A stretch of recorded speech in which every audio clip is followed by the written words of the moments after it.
কৈছে যদি এখন বাছে ইমান ঘণ্টাত ইমান কিলোমিটাৰ দূৰত্ব অতিক্ৰম কৰে তেন্তে 1 ঘণ্টাত কিমান দূৰত্ব অতিক্ৰম কৰিব বহুত সহজ চোৱা এনেকুৱা অংক কেনেকৈ কৰিবা যেহেতু দিয়া আছে কি 3 সমস্ত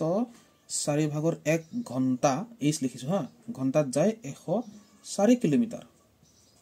সো 1 ঘণ্টাত কিমান যাব 1 ঘণ্টাত কিমান যাব এইটুক আমি এইটোৰে হৰণ কৰি দিলে উত্তৰ ওলাই যাব গতিকে আমি এনেকৈ কৰিম 104 হৰণ 3 ঘণ্টা 3 সমস্ত 4 ভাগ ইমান কিলোমিটাৰ যাব তেতিয়া সেইটো সলভ কৰি দিয়া 104 হৰণ চিন দিয়া আৰু এটো ভাঙি লোৱা